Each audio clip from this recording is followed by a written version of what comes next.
guys, once again, ito na naman tayo at continuation nating content. Kita nyo, ano pa, medyo malayo pa tayo.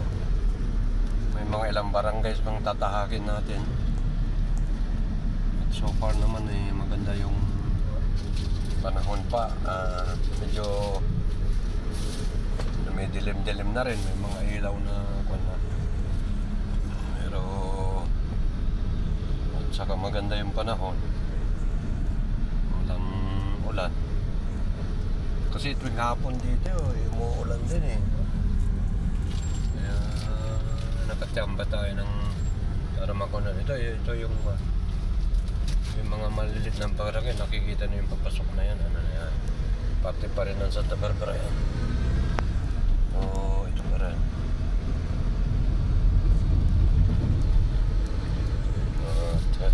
Nakita niyo yung mga bahay talagang populated na, thickly populated na. Ito nung araw dito, yung mga kulang dito, mga light materials lang yung mga bahay. At malaki na rin yung mga taong nagbago na rin yung mga kabuhayan nila.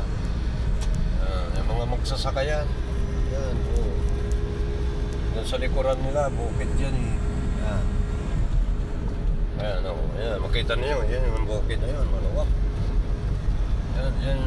Ito yung planta ng Arsicola, yan na yan, bilis natin kaya di bali guys, pagkatis mayroon akong dito. Kaya update na lang kayo ulit mamaya sa mga kaya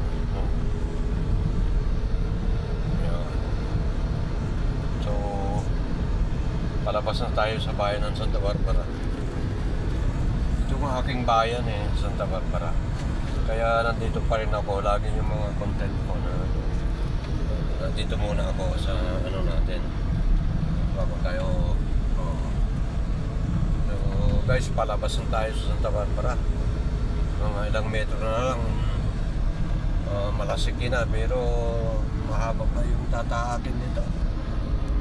Magaganda rin yung mga pwede, mga manggahan yan ang mga masanduan, yung mga karamihan kasi yung dito hanap buhay dito yung mga tao farmers sila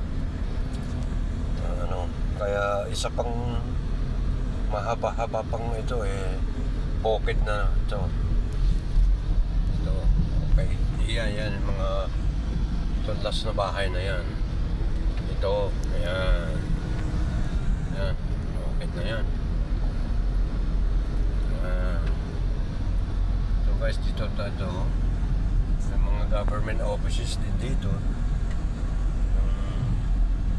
DPW, mga office ng DPWH, yung mga bukid yan. Si planting season ngayon kaya nakita natin yung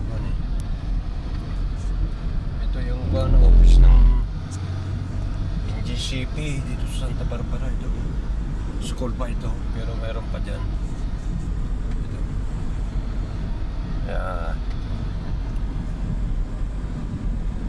Yan ang NGCP ng Santa Barbara, National Grid Corporation of the Philippines. NGCP yan kita niya sa loob pa rin ng Santa Barbara ito, yun ayan. So yun, karamihan dito manggahan din, mga extended na parte ng bukid. Kakaroon pa sila ng mga tanim-tanim pa rin ng mangga. Pero sa paligiran pa, mga palay, ganyan. So once again guys, dito muna tayo at medyo pa na yung natin at may